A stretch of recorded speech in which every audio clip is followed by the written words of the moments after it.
Le pudding à l'arsenic. Oh oui.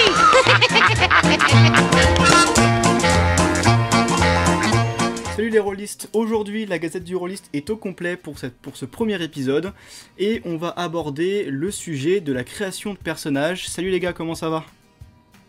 Ça va, merci. Ça va bien, ça va bien. Alors, du coup, je vous laisse vous présenter un petit peu. Moi, ils m'ont déjà vu, ils m'ont déjà entendu. Donc, vas-y, peut-être Bulk en premier, peut-être? Alors, s'il te plaît, ça se prononce Bulk. Bulk, pardon. Faudrait excuser les défauts de prononciation. Hein. Voilà. Je ne vous en voudrais pas. Je m'appelle Bulk, je suis étudiant en 4e année, pardon. Oui. Le temps passe vite. J'ai fait 2 années de prépa avant une école d'ingénieur. 2 années de prépa pendant lesquelles d'ailleurs c'est là que mon temps de jeu de rôle a été le plus important. Ce qui est un peu bizarre, parce que j'étais quand même en prépa, mais... Il y a des priorités dans la vie. Hein. Exactement, il y a des priorités. Genre, un test, vaut mieux faire 4 heures de jeu de rôle, ça revigore. Et j'aime surtout les jeux de rôle type science-fiction et post-apocalyptique, et qui s'appuient énormément sur le RP. Voilà. Ok. Richa? Et moi, du coup, c'est Richa, comme tu l'as bien dit. Alors, mes études, depuis un bout de temps. Là, à l'heure actuelle, c'est plus de la recherche de boulot qui m'intéresserait. Et du coup, le jeu de rôle, une passion avant tout, hein, donc ça me prend pas mal de temps quand je cherche pas du travail. Ouais. 3 ans maintenant à peu près. Niveau jeu de rôle préféré, je dirais Heroic Fantasy, mais après j'avoue que j'adore changer à chaque fois. J'adore faire des nouveaux tests et tout à chaque fois. Donc pas vraiment de préféré Pour l'instant. Que ça, voilà. Pour l'instant, ça va venir. On va découvrir plein de trucs. Un jour, j'aurai ma révélation. Faudrait que tu nous fasses jouer à Zor, comme ça tu verras si t'aimes bien aussi. Oui, ça faudra que je vous fasse tester dès que tu reviendras ou dès qu'on pourra avoir un petit bout de temps pour ça. Ouais. Donc celui-là, il m'intéresse aussi. Ouais, c'est clair. Et puis du coup, oui, alors ça c'est un point que j'avais pas abordé quand je me suis présenté dans la première vidéo, c'est la partie études, tout ça. Donc, moi j'ai, au niveau de mes études, j'ai 1 an de plus que Bulk. C'est bon, correct? Bien joué. Ok. Donc j'ai 1 an de plus que lui et du coup moi j'ai commencé à jouer à peu près en même temps que Richa de manière régulière on va dire, mais la première fois que j'ai joué ça remontait à un sacré bout de temps quand même.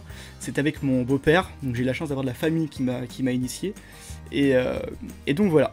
Donc ce qu'on va aborder aujourd'hui du coup c'est la partie création de personnages. Donc on va pouvoir débattre, on va pouvoir donner nos points de vue sur les différentes étapes, sur ce qui est important, sur ce qui l'est moins, et on va essayer de faire tenir ça sur un quart d'heure.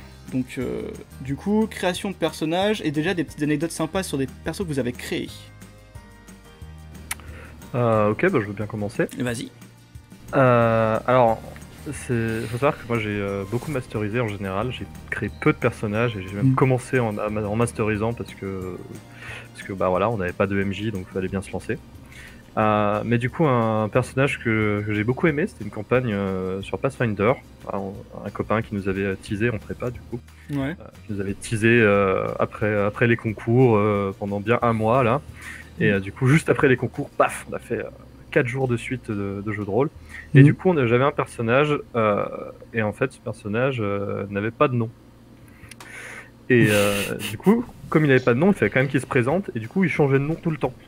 Et il changeait de nom à tel point que je ne m'en souviens d'aucun. Et c'était quel genre? C'était quoi? C'était un humain? C'était quelque chose d'un peu plus sneaky? C'était un demi-orc moine. Ah oui. Ouais, j'étais parti là-dessus. Ah oui, c'est On va pas... voir plus tard, mais à la création du personnage, je me suis dit, je veux un demi-orc moine. Ah oui, donc t'es tout de suite parti sur les trucs un peu plus... pas mainstream, on va dire. C'est exotique, ouais, exotique. C'est ça. Et ouais, du coup, Richa, sur les persos, parce que du coup, je les connais la plupart, parce qu'on a joué ensemble beaucoup.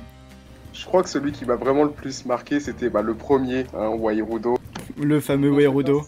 Ah bah oui. Alors je m'étais inspiré de Jarlax, qui dans la série Les Mercenaires, c'est des livres inspirés de Donjons et Dragons.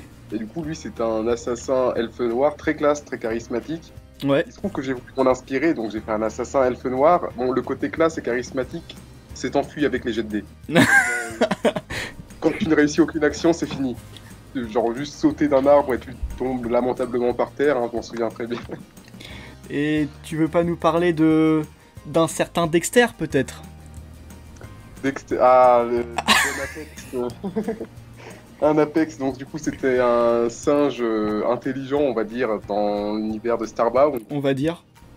Ouais. Oui, voilà. Alors, intelligent entre guillemets. Et il se trouve que j'avais vu une vidéo assez rigolote avant sur les singes. Donc il avait, on va dire, une mauvaise manie de se faire pipi dans la bouche. Des fois, les autres joueurs pouvaient me retrouver dans des situations assez dégoûtantes et dégradantes, oui, on peut le dire. Bah, j'ai joué le rôle jusqu'au bout, quoi. C'est ça, Alors, c'est... j'ai pas fait un roleplay en vrai, attention. Hein. Ça va, il y a des limites. Du coup, je vais poser la question surtout à Bulge, parce qu'il a aussi beaucoup masterisé. Mais en quoi est-ce que pour toi, la création de personnages, c'est une première étape très importante? Alors, c'est une première étape très importante, je suis en effet d'accord avec ça. Je pense que ça permet d'engendrer le roleplay en fait. Ouais. C'est la première étape vers le fait de s'incarner dans le personnage. Si tu le crées, c'est que on a envie de ce personnage en général. Je fais ça à opposition par exemple quand le MJ arrive avec des feuilles préconstruites, il te passe un personnage, il t'explique 3 fois le RP, oui c'est cool, tu t'en inspires et si t'es même un bon joueur, bah, t'arrives à bien RP. Mais c'est pas ton personnage, c'est pas toi qui l'as créé. Le fait de le créer, ça va te permettre de t'en imprégner, que ton essence, je pense, se mette en lui, et finalement que ce soit un peu ton enfant. Oh c'est beau, oh c'est beau. Je sais, merci.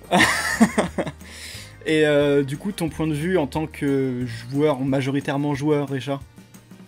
Bah du coup c'est à peu près pareil, oui, parce que le fait de le créer, ouais, tu rentres dedans directement, en fait tu crées la personne, du coup tu connais vraiment la moindre de ses réactions, la moindre de ses tout ce qu'il voudrait faire, tu es le perso au final en le créant. Et c'est vrai que pour rentrer dedans c'est plus simple.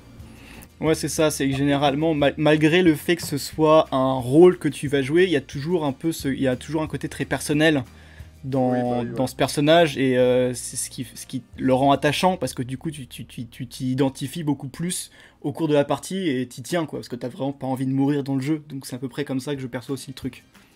Et c'est pour ça je pense aussi au début on fait des persos vraiment classiques, genre on voit un peu partout. Ouais. Après on découvre ce qu'on aime bien jouer, et c'est là où on va vraiment faire des trucs plus exotiques. Bon toi t'as commencé directement mon jeu par un perso exotique, mais au début j'avoue que moi je me suis dit je vais faire un assassin normal, comme tout le monde, comme on voit tout le temps. Et au fur et à mesure des parties, t'as dû remarquer Paro, ouais. Le perso était devenu plus spécialisé, plus étrange déjà. Ouais, on est parti sur des trucs un peu plus, effectivement, un peu plus originaux, comme des mages psychiques, des trucs comme ça, effectivement, ouais. Après, j'avais des persos avant et ils étaient en effet classiques. Hein. Je dois avouer que le thème de l'assassin revenait souvent. Je crois que c'est celui qui plaît le plus souvent aussi. Hein. Ah le côté un peu darkos et tout, sneaky, ça fait toujours plaisir, on aime bien. Hein. C'est la recherche de la classe. Ouais. Ok, du coup, si on doit conseiller aux viewers la manière dont on va créer ce personnage, du coup un système d'étape par étape. Alors moi j'ai déjà commencé à faire une liste sur moi ce qui me paraît être le plus pertinent comme ordre d'étapes, donc je vais vous la lire. En premier j'avais mis une identité au sens large, donc le nom, sexe, profession, disons une vue globale du personnage. Ensuite seulement on tire des caractéristiques au dé. On explique ces caractéristiques par le background et ensuite on va dans les détails. C'est un peu comme ça que j'avais l'idée de création de personnages. Donc comment est-ce que vous voyez la chose? Alors du coup, moi, je vais être plutôt en accord avec toi et tout. Puis même je fonctionne un peu comme pour les jeux vidéo, donc je fais la classe. Et selon la classe, il y aura des statistiques qui seront plutôt moins obligatoires. Mais après, j'aime bien revenir sur les statistiques après le background pour pouvoir donner des logiques au fait qu'il soit super discret, par exemple, dans le genre. D'accord, donc en fait, tu Donc en fait, tu fais en 2 étapes. Genre, tu commences un premier jet une première répartition des caractéristiques, puis tu vas sur le background et tu rajustes en fait derrière les caractéristiques. Donc, voilà, bah si c'est possible après, parce qu'il y a des jeux de rôle, des fois, Oui, voilà. au jet de dés, et bon, là, le background il sera à part. Bon, après, tant que Voilà. tant que le jeu a pas commencé, techniquement ton perso il est pas fini, donc tu peux faire un peu ce que tu veux. Et toi, Bulk, t'en penses quoi? En général, je pense que je suis d'accord, même si le nom, pour moi, c'est la dernière étape. Ouais. En général, c'est l'étape même que j'ai le plus de mal à trouver. Un nom, Pour pas mal de monde, je pense. Pour pas mal de monde d'ailleurs. C'est vrai que moi, ça prend toujours un peu de temps de trouver un nom. Et donc, puis en plus, c'est vrai que c'est pas quelque chose d'obligatoire finalement pour l'ensemble du personnage, quoi.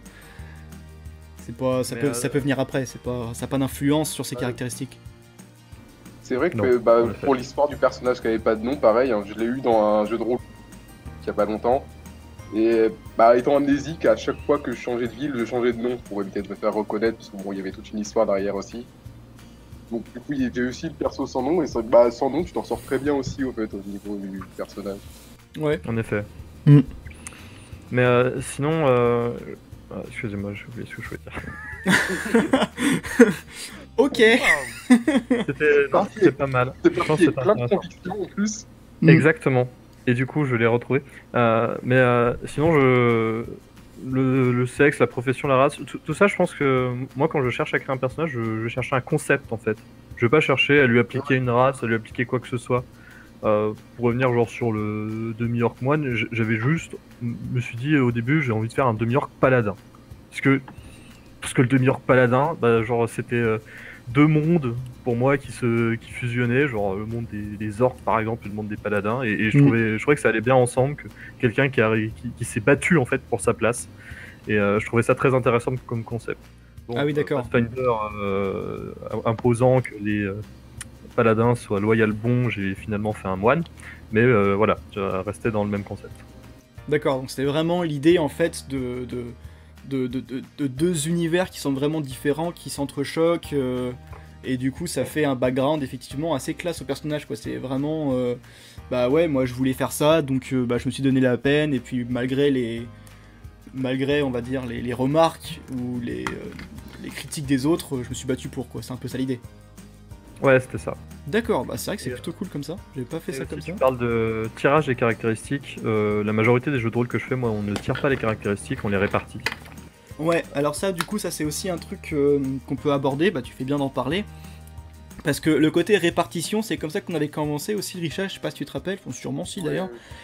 Mais la partie répartition, du coup, ça veut dire qu'on part d'un pool de points de caractéristiques égaux pour tout le monde en fait. Et En effet. moi, au début, je faisais comme ça. Après, je me suis dit, bah en fait, c'est pas le monde des bisounours. On n'a pas tous la même chance dans la vie. Du coup, il y en a qui vont pas avoir de points et d'autres qui vont en avoir beaucoup. Moi, je voyais ça comme ça. Voilà, je trouve ça plus rigolo. Ouais, je comprends le principe, et du coup, je parle rapidement d'un système de jeu de rôle que j'utilise. C'est le système de Fallout, donc un fan game. Ouais. Où donc on a 7 caractéristiques, c'est-à-dire qui suivent le nom spécial pour ceux qui jouent à Fallout. Et la dernière, qui est la chance, et ben, dans le jeu de rôle, elle est tirée au dé. D'accord. Mais les Oui, autres sont c'est- répartis par les joueurs. D'accord, donc c'est vraiment la chance qui est juste laissée au hasard, quoi. C'est ça. Ok. Et ok pour ça. Du coup, par rapport à ces caractéristiques, justement, il y a différentes manières aussi de les répartir. Il y avait ce côté un petit peu équilibré, ou d'autres qui en mettent beaucoup dans une caractéristique, d'autres beaucoup moins. Je sais pas si t'as déjà joué avec Esteban, Bulk, mais lui, généralement, quand on faisait des tirages, il préférait avoir un personnage avec des jets vraiment plus mauvais, en fait, finalement, histoire d'avoir ce côté un peu challengeant, en fait. Alors, j'ai pas eu l'occasion de jouer avec lui, mais je le connais surtout en tant que MJ. Ouais. Et je sais que lui, par contre, préfère que les personnages que les joueurs aient des personnages équilibrés. D'accord, parce que par contre, lui, quand il joue, c'est pas ça du tout. Il avait... J'espère qu'on fasse pas comme lui, quoi. C'est ça, fais ce que je dis, pas ce que je fais. C'est que il a... Non, je l'avais fait jouer j'avais fait jouer à un jeu, je sais plus exactement lequel, et il avait préféré prendre... Il avait deux listes de caractéristiques à choisir. Il a pris celle où il y avait un 8, alors que dans l'autre, c'était tous des minimums des 13, quoi. Parce qu'il disait, non, mais je veux m'imposer une lincune, je veux me mettre un malus comme ça, quoi. Si tu veux, d'accord, pas de problème. Après, ça peut se comprendre. Je pense que certains joueurs qui ont beaucoup d'expérience, ils recherchent un challenge. Ils veulent jouer quelque chose de différent. Ouais. Et ça rentre aussi dans le personnage. Genre, quand on voit un barbare, par exemple dans Donjon de Naalbuck, qui va être complètement débile, tu vois bien ses statistiques, genre de force au maximum et d'intelligence. Ouais, mais après, pour les jeux comme ça, justement, un peu Donjon de Naalbuck, on est plus dans le comique. Je vais peut-être dire une bêtise, hein, vous me reprendrez si jamais, mais il y a un peu ce côté où tu vas suivre les stéréotypes des personnages, en fait. Genre la magicienne qui est super intelligente mais qui est faible, l'elfe qui a de la dextérité mais pas de la force, le barbare qui a de la force pas de l'intelligence. Enfin, tu vas suivre un petit peu, en fait, ce côté un peu stéréotype, alors que pour des jeux plus sérieux, tu vas pouvoir commencer à aller... L'équilibrage est plus intéressant du coup, mais... De toute façon, moi j'ai le talent de, même si j'ai des bons jets, enfin des bonnes stats dans quelque chose, je le raterai quand même. Donc, ça c'est autre chose, ça. C'est juste la faute à pas de chance. Non, c'est un talent. Oui, peut-être aussi. Ok, ça fait déjà là sur mon petit compteur, là j'ai fait déjà 16 minutes 30, donc c'est allé assez vite finalement, je sais pas ce que vous en pensez. Mais du coup, pour terminer, est-ce qu'il y aurait des choses qui pour vous seraient à éviter dans la création de personnages ? Alors, quand il y a trop de liberté, c'est éviter les persos trop cheatés, clairement. Je me souviens d'un personnage qui avait été créé par un de nos compagnons, qui avait cette capacité d'avoir une main particulière qui soignait tout. Ouais. Alors là... Du coup, les péripéties, c'est fini en 2 coups. Donc, du coup, ça a même été refusé parce que c'est vraiment trop. Ouais. Et vu c'est de faire ça a plus d'enjeu en fait après de l'aventure. Bah, justement, ça me fait penser parce que je sais de qui tu parles. Je vois très bien de qui tu parles. Et si tu te rappelles, son premier perso, donc lorsqu'il débutait, il s'était mis une grosse contrainte. Genre, il devait. C'était tout l'inverse, le premier. Ah bah là c'était tout l'inverse. Son premier perso c'était que tous les jours il devait au moins boire du thé, sinon il avait des problèmes gastriques. Et il perdait des points de vie comme ça au fur et à mesure. Voilà, c'est ça. Et il voulait se l'imposer lui-même. Et quand on débute, d'ailleurs même, pour le coup, même quand on est expérimenté, je trouve ça un peu débile. Je trouve c'est compliqué parce que extrême, quoi. Bah tu peux pas le suivre en fait. Tu peux pas le suivre concrètement ce truc-là. Là tu l'oublies une fois, limite c'est la fin quoi. C'est ça. Enfin, si le MJ l'oublie pas derrière, oui, effectivement, c'est la fin, ouais. Moi, si j'avais un truc à dire pour éviter, faut pas oublier que le jeu de rôle, c'est un travail d'équipe. Du coup, il faut en effet éviter de regarder les persos des autres quand on crée son perso, mais avoir une équipe équilibrée, c'est pas mal quand même. Ouais, du coup, c'est contradictoire. Et du coup, c'est contradictoire. C'est en effet contradictoire, mais il faut savoir faire des concessions. Ah, les jeux de rôle c'est complexe, voilà. Débrouillez-vous avec ça les viewers. Ok, bah on arrive à la fin de cette vidéo. Merci à tous les deux, j'espère c'était un essai, donc n'hésitez pas à dire dans les commentaires ce que vous pensez de ce format-là. On espère que ça vous a plu, moi j'ai trouvé ça plutôt cool, ce format de discussion. Donc on en refera sûrement. N'hésitez pas à mettre le petit pouce bleu, à cliquer sur s'abonner si c'est pas déjà fait. Et on se dit à lundi pour l'overlay. Salut. Salut. Pudding à l'arsenic. Oh oui.